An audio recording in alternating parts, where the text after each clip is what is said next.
What's going on, guys? Welcome back to Shed End Blues. Thank you for watching this video. That's right, Chelsea 2, Liverpool 2. A great performance from Chelsea throughout, really. We started off really lively and I thought, okay, I'm happy with this. Heading into the game, the big controversy surrounding the big talking point wasn't really the game. It was all about Romelu Lukaku and his stupid, absolutely ridiculous interview that he did. Now, in my opinion, he never should have done the interview in the first place. What he said was disrespectful, not only to the Chelsea fans, not only to his teammates, not only to Thomas Tuchel, but also to the Chelsea legends, even the idol, the guy that he says he supposedly idolised as a lad. You spat in his face as well. People who have built the way for you to be able to come to Chelsea. Like Didier Drogba. Yeah, your idol, the guy you idolised as a kid. You spat in his face with what you said and what you did. How dare you? People like Frank Lampard. How dare you?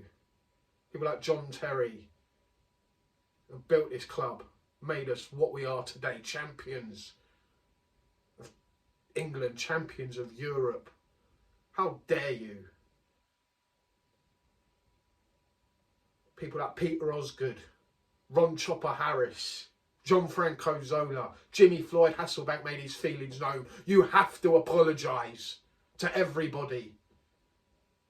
Jimmy was right. If you listen to him, he was angry. You could see it. How dare you disrespect this club, this great club. They were paying you a wage. No one forced you to come to Chelsea. No one put a gun to your head. You are being paid well, very well. And you made that clear in the interview that you didn't want to. You would have stayed in Milan if they'd have paid you more money. How disrespectful is that to Milan? As well, I'm not surprised their fans are fuming with you. They should be. So disrespectful to football in general. What message does it send to young kids as well that idolise you? That all you care about is money.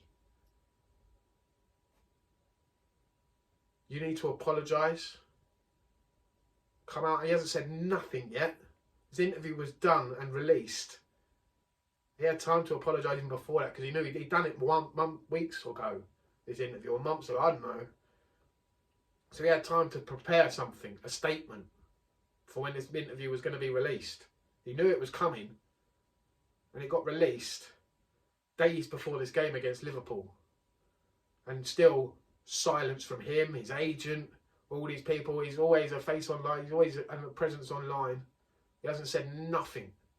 No statement has been released by him. He hasn't come out and said anything. Supposedly he sat down and had a talk with Tuchel, and there's more talks to be done this week. Tuchel made a loud and clear message today by dropping him from the entire squad. I don't think he was even in the building. Wasn't sitting in the stands watching. Disgraceful. And rightly so, he should be dropped. Until he has apologised to his teammates, the team who won the Champions League last year, the manager who won the Champions League last year. What did you win? Poxy Italian League. Oh, you won the league in Italy. So what? Half the teams in that league are dog shit. How dare you? How dare you disrespect Chelsea like that? Team that are paying your wage. They're paying you to be here. And have forced you to come.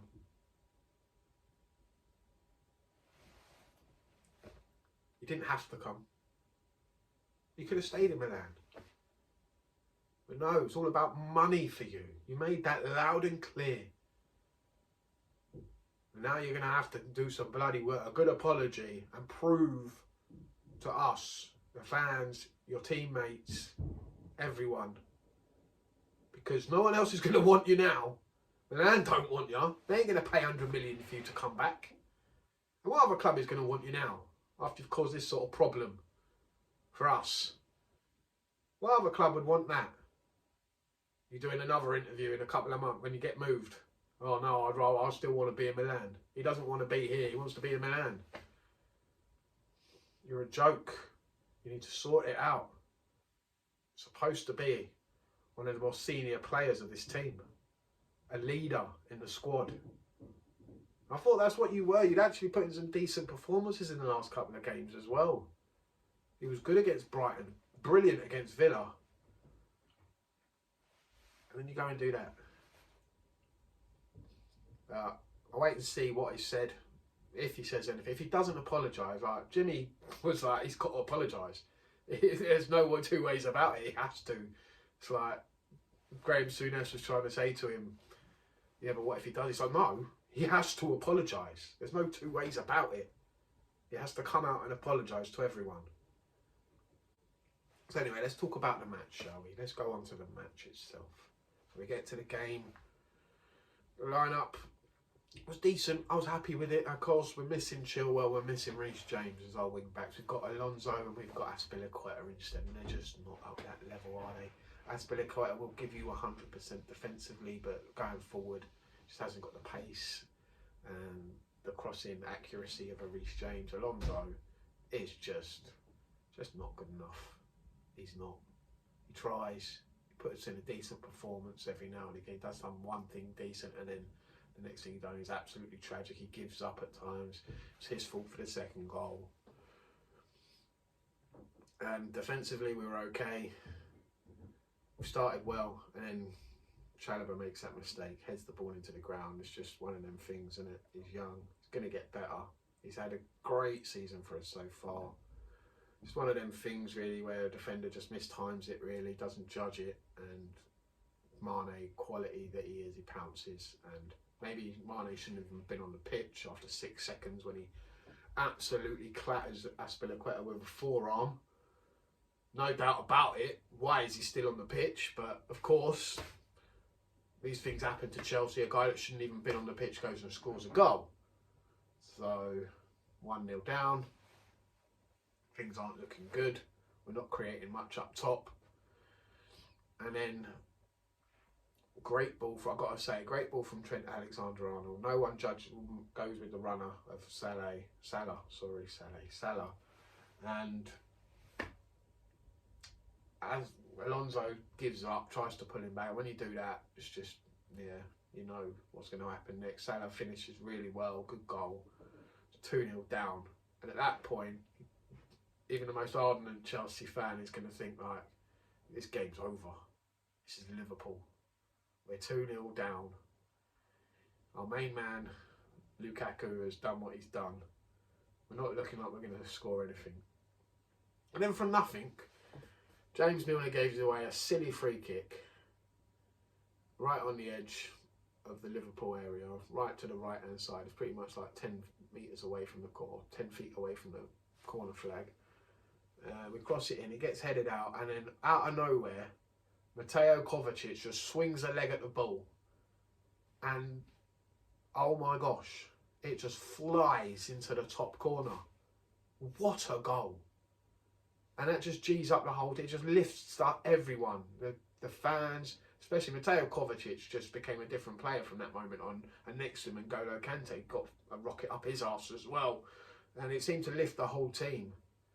And for the rest of the half, we were dominant. We were on top of Liverpool. Battered them. And we got a second goal. Pulisic. What a read from Tony Rudiger to win the ball in the first place. He had no right winning that ball. Salah should have been on that from a clearance from Alexander-Arnold. But Rudiger wins it. Pulisic reacts. Liverpool don't. And what a finish from the lad. Captain America makes it 2-0. Oh, 2-2, sorry. We're back in the game. It's 2-2 after being 2-0 down. We're going to the second half and we're dominant again. We dominate. And then unfortunately, Chalobah gets an injury. And he switches Pulisic, who's been one of our better players, in my opinion, in the game, going forward, looking like he's going to do something. After some great saves from Keller, their goalkeeper, who played really well. We could have been 2 or 3. We could have had a couple more goals, in my opinion, in the first half and in the second half. Pulisic has moved to right wing back.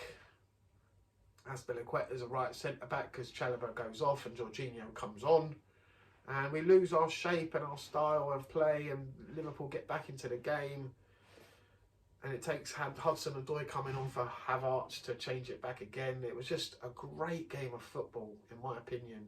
Very neutral. It was hard to watch for me at times, because it was hot in your mouth at moments, but a great game of football. But unfortunately, neither team really wanted a draw, because both teams had to win the game to stand any chance of staying in this title race, because the bar that has been set by Man City is so high now that you have to have a near perfect season to stand any chance of winning this league. And we haven't. We're not at that level yet where we can consistently win our home games. We've dropped too many points. We've drawn too many games at home. And this is another one to add to the list. Unfortunately, we should be winning this game. We needed to win it. There were moments where we could have won this game, and we didn't take the opportunity to finish Liverpool when we could have done. They were on the ropes, and we didn't knock them out. But it was a great fight back. Great character to come back from 2-0 down against Liverpool. I thought we were dead and buried. And I've got to shout out Mateo Kovacic. Great display after he scored that goal. And N'Golo Kante, fantastic. I will go through the player ratings now. Let's do it. Mendy and goal, some great saves. He made some fantastic saves. That one against Salah, where he was through in the second half, and he just lobbed it from quite far out, and Mendy was backtracking, and he had to pull off a fantastic save. There were a few others, memorable ones as well. But for me, Mendy gets an 8 out of 10. The goals he conceded, couldn't really do much about them, really. It wasn't his fault, either goal. He came out on Mane and he took it round him. But it wasn't his fault. It was a Chalobah mistake. Second goal, Alonso gives up. Wasn't really much he could do about the Salah finish. It was brilliant. So I'll give, Mendy a 7 out of 10. Azpilicueta is not a wing back. He hasn't got it in him anymore to get up and down anymore. He hasn't got the pace or the stamina to do that sort of thing. We need to invest. If anything, you need at least 4 wing backs. If we're going to play this system that Tuchel wants to play, we need at least 4 very good wing backs to rotate, because it's just a really, really intense position to play. You have to ask a lot of the player who plays in that position physically. The fitness levels, the stamina has to be at the highest point, and Azpilicueta and Marcos Alonso are just not up to it. They're not good enough. Marcos Alonso goes forward far too much and doesn't get back, and Azpilicueta can't get forward. Their delivery, their execution and crossing is poor. They're just not good enough. Chilwell is fantastic. Reece James is one of the best right wing backs in the world, in my opinion, next to Alexander-Arnold. It was very good today for Liverpool. I thought one of their better players. Alonso gets a 6 and 5. Azpilicueta a 6. They weren't good. They weren't good at all. Really lacked a threat down the wings without Reece James in the team. No creativity really coming from that position when he's not in the team. The same for Ben Chilwell. Both big losses. Chilwell's out for the rest of the season, so we need a left wing back desperately in January if we're going to do anything. If we're going to compete for the Premier League, the Champions League, any cups, anything, the top 4, we need a left wing back. Reece James hopefully gets back fitness. I don't know how long he's out for. Nothing's really been said yet. Hamstring injury. It could be a couple of weeks, could be a couple of months. Depends how serious it is. We don't want to rush him back though, because it'll just go again.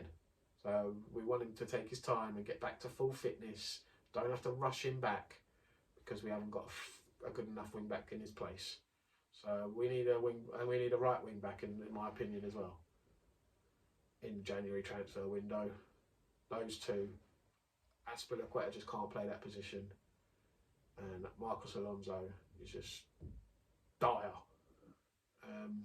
our centre-backs today. Rudiger played well. Thought he should have helped Alonso out a bit more with Salah at times, especially for the goal. Other than that, he did really well. Mark Salah was sometimes out of the game in the second half. Salah barely got a touch of the ball, had no time on the ball. Brilliant from him. I give Rudiger an 8 out of 10. Thiago Silva, without him in the back three, we look shocking, which is alarming at times for me because of the age of the guy. To be honest with you, Christensen's contract's up. He can go. He's not good enough. He's not. He's not the answer. If you don't want to sign for us, then fuck off. Same for Rudiger, same for Azpilicueta. All three of them. Keep Thiago Silva for another year and do everything we can to keep him around for another year. Because he is a calming presence at the back. You feel a lot more secure as a fan. You must do as a player as well when you've got him in your team. Because without him, we look absolutely shocking. Against Brighton, we were all over the place defensively. With him in the side, we look a lot more assured. When he's got things in control, we're unbelievable. He's just unbelievably good and calm and just doesn't panic. He knows what he's doing with the ball. Reads the game. We need a quality centre-back to replace him. Because that's going to be the problem. When he's not in the team, we look shoddy at best. So, Thiago Silva today, 8 out of 10. Trevor Chalobah, his mistake for the first goal. Like I said, he's young, he's learning, he's going to get better. He is one of our best centre-backs, in my opinion. After Silva and Rudiger, he's probably our third choice for me. He's got to be at the moment. Azpilicueta's been poor. He did okay today when he moved to centre-back. But for me, Chalobah played really well. Apart from the mistake, did well at times. Stopping Mane, had a tough time against him, but did well against him at most points, apart from the goal. The one mistake he made. So for that, I give Chalobah a 7 out of 10. Unfortunately, went off injured, which didn't help. It's not his fault. But that's just the way things go, really. So yeah, 7 out of 10 for Chalobah. Kante, just phenomenal. Phenomenal. The press of that guy. Winning the ball high up the pitch, trying to help create something going forward. The assist for Pulisic in the goal. 10 out of 10. N'Golo Kante. Just phenomenal. We need to keep this guy fit. He is so important to our side in the middle of midfield. I mean, without him in the team, we just don't have a midfield, in my opinion. Next to him, Mateo Kovacic, when he is on, again, next to Kante, unstoppable.